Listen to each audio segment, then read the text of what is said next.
Selamat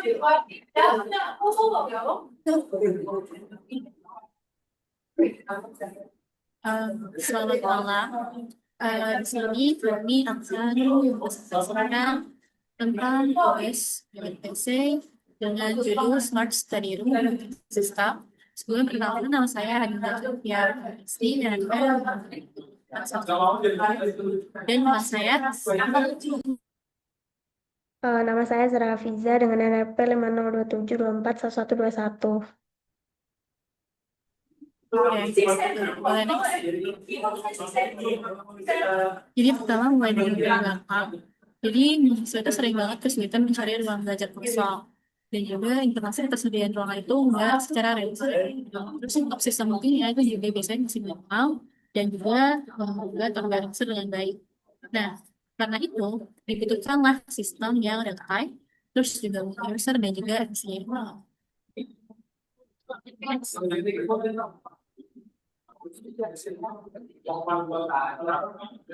Dan selanjutnya ada tujuan project.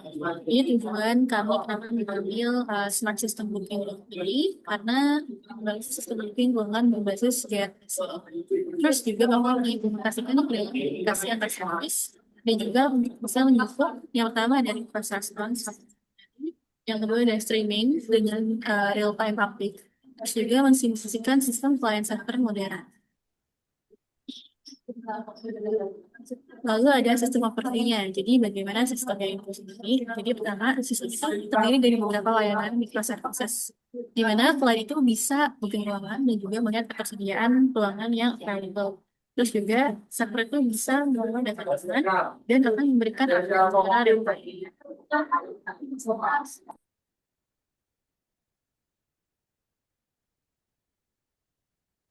Nah, selanjutnya untuk arsitektur sistem. Di sini tuh menggunakan arsitektur client server basis GRS yang terdiri dari klien sebagai user dan juga server sebagai servicesnya.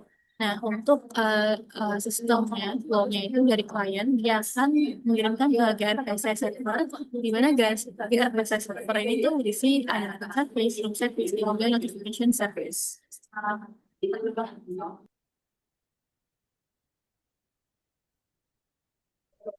Selanjutnya ada teknologi yang digunakan. Yang pertama itu kami di sini akan memakai Node.js, kemudian dengan C, yang ketiga ada Buffers dengan .protocol. Kemudian ini sebenarnya ini opsional, tapi kita masukin dulu aja, tapi nggak tahu apakah nanti akan menggunakan itu menggunakan database atau in memory storage. Nah, kita masuk ke dalam service. Jadi tahapan service itu yang pertama ada booking service. Di sini booking service itu sebagai yang menangani proses booking ruangan. Kemudian fiturnya itu terdapat flash booking itu secara email dan juga validasi ketersediaannya. Dan ada outputnya yaitu berhasil atau gagal booking. Yang kedua ada room service. Service ini gunanya untuk menyimpan data ruangan, mengelola status untuk bisa diisi dengan password atau terisi dan juga mengirim update ke depan secara streaming. Oke, kemudian selanjutnya ada service yang ketiga, yaitu notification service. Service ini tuh dia akan memberikan notifikasi ke user. Contohnya misal kayak ruangannya penuh atau ruangannya masih kosong. Kemudian ada booking berhasil atau gagal. Nah, dia biasanya itu menggunakan streaming atau event based. Nah, kemudian di sini buat gRPC communication-nya, yang pertama kan ada Unary. Itu bakal diimplementasiin di booking ruangan. Ada server streaming, di update ketersediaan ruangan, dan juga multi-client di banyaknya user bisa akses bersamaan.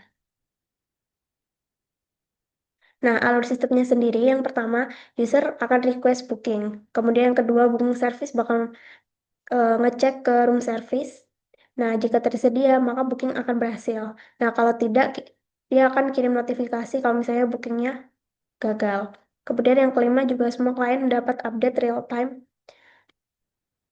Nah, di sini ada contoh use case. Use case-nya yang pertama ada mahasiswa A booking ruang A.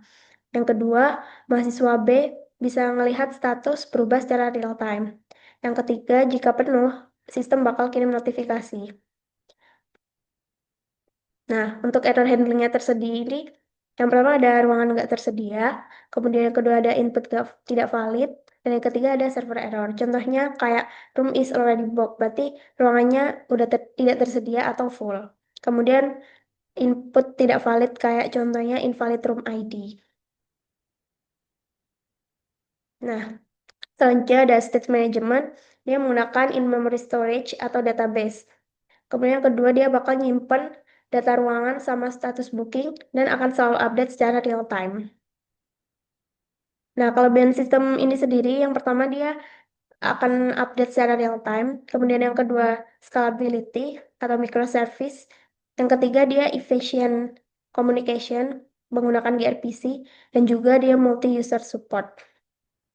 Nah, mungkin cukup sekian presentasi progress project gRPC, implementasi gRPC kami. Terima kasih.